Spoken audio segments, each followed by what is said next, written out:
수상한 이웃집 신호다. 제1편 똑똑 옆집 여우인데요. 도미아스 요코 글, 오바케냐 그림, 손지현 옮김.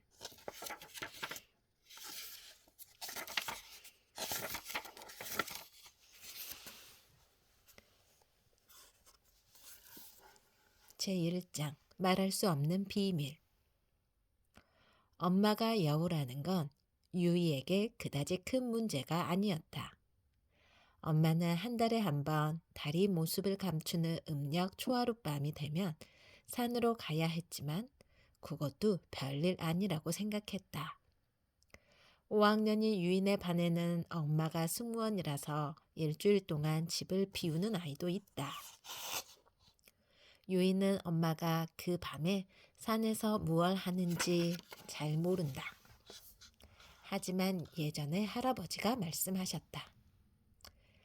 달빛이 사라지는 사기 되며 여우는 범성을 감출 수가 없단다.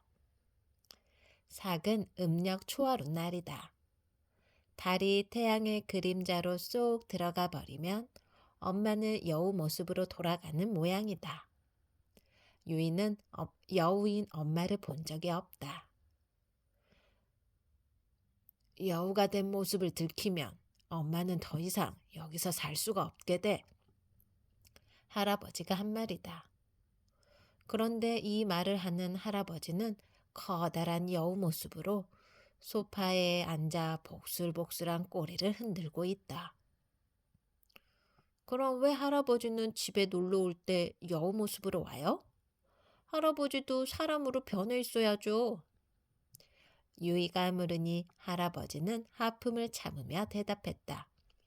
헤레비는 여기서 살 생각에 눈꼽만큼도 없으니까 괜찮지. 이런 비좁은 상자 같은 집에서 지내느니 산에 사는 게 훨씬 낫다.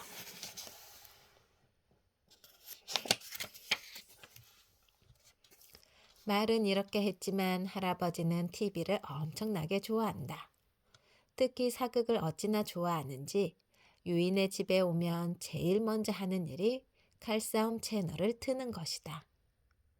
인간으로 변신한 할아버지는 회색 머리가 꽤 근사한 노신사다. 하지만 칼싸움을 볼 때는 턱이 빠지지 않을까 싶을 만큼 입을 떡 벌리고 푹 빠져 있다. 물론 산에는 TV가 없을 테니 이해는 한다. 유이는 엄마의 사람 모습밖에 모르지만 사람인 엄마는 굉장히 예쁘다. 예쁘다는 게 옛날 이야기에 나오는 것처럼 여우가 인간을 홀리려고 변신하는 것과는 다르다. 엄마는 키가 크고 몸집도 듬직하다. 생기 넘치는 눈은 금방이라도 웃음을 터뜨릴 듯 반짝거리고 무슨 일이 있어도 꺾이지 않을 의지가 흘러넘친다.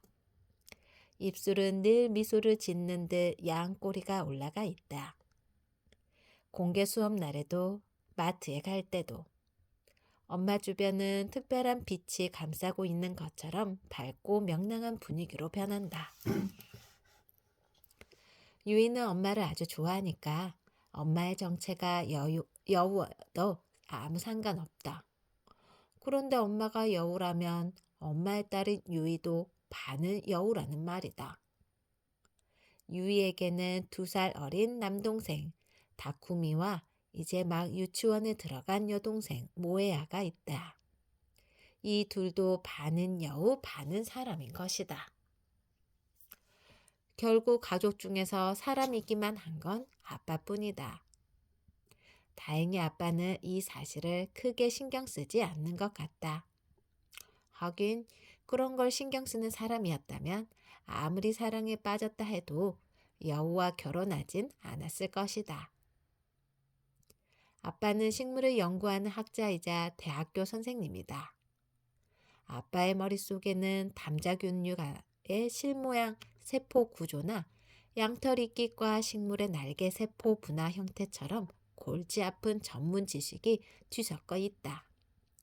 그러니 다른 문제를 신경 쓰고 생각할 자리는 없는지도 모르겠다. 아침마다 화분에 물을 주며 뾰족뾰족한 선인장들에게 즐겁게 말을 거는 아빠를 보고 있으면 가끔 걱정이 됐다. 아빠는 겉시신물과 속시신물을 구분할 줄은 알아도 사람이랑 여우는 구별 못하는 게 아닐까? 하지만 아빠의 그런 태평한 성격 덕분에 유이를 비롯한 가족들이 잘 지내고 있는 건지도 모른다. 만약 아빠가 모든 일을 심각하게 생각하는 사람이었다면 각양각색으로 개성이 넘치는 여우들과 도저히 친척으로 지낼 수는 없었을 것이다. 엄마의 친척 중에는 정말 이상한 사람, 아니 이상한 여우가 많다. TV를 좋아하는 할아버지는 늘 연락도 없이 불쑥 거실 소파에 나타난다. 게다가 가끔은 도깨비불을 데려오기도 한다. 삼촌은 당당하고 용감하지만 놀라울 정도로 무책임해서 늘 문제를 일으키고는 유인에까지 재난에 끌어들인다. 이모도 만만치 않다. 스의 이모, 아니 스짱 이모라고 해야 된다. 스짱은 이모라고 부르는 것을 아주 싫어하니까. 스짱은 변신술의 대가다. 할아버지나 삼촌이 사람으로 변신할 때는 늘 같은 모습인데 비해 스짱은 매번 다른 모습으로 나타난다. 어떨 때는 허리가 꼬부라진 할머니, 또 어떨 때는 머리카락을 노란색으로 멋지게 염색한 언니, 또 어떨 때는 아장아장 걸음마 하는 아기, 이런 식이다. 그리고 또 한 명, 엄마의 이모인 이모 할머니가 있다. 오지랖 넓고 미래를 맞히는 걸 좋아하는 이모 할머니는 부탁한 적도 없는데 찾아와서 늘 불길한 예언을 늘어놓는다. 너희 미래에는 은하수에 흐르는 별만큼 많은 재난이 놓여 있구나.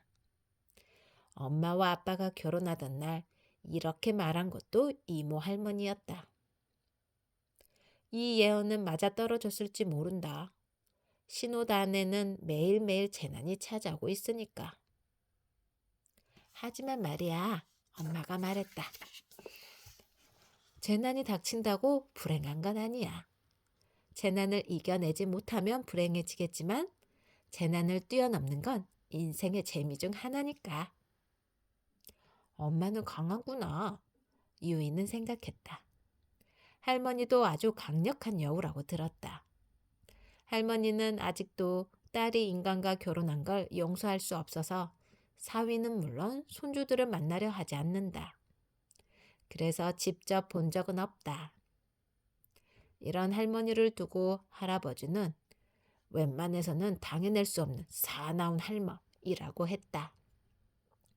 이런 사나운 할머니의 반대를 무릅쓰고 아빠랑 결혼한 엄마도 웬만해서는 당해낼 수 없는 셈이다. 아무튼 행복한지 불행한지는 둘째치고 신호단에는 매일매일 야단법석이었다. 재난 하나를 뛰어넘었다 싶으면 벌써 다른 재난이 기다리고 있었다. 게다가 유이남매는 그런 재난이나 고생, 갖가지 성가신 일을 제대로 다른 사람에게는 알려서는 안 됐다. 엄마의 정체가 여우라는 거, 유인의 집을 드나드는 친척들이 사실은 여우라는 거, 유이와 다꾸미 모에도 절반은 여우라는 것.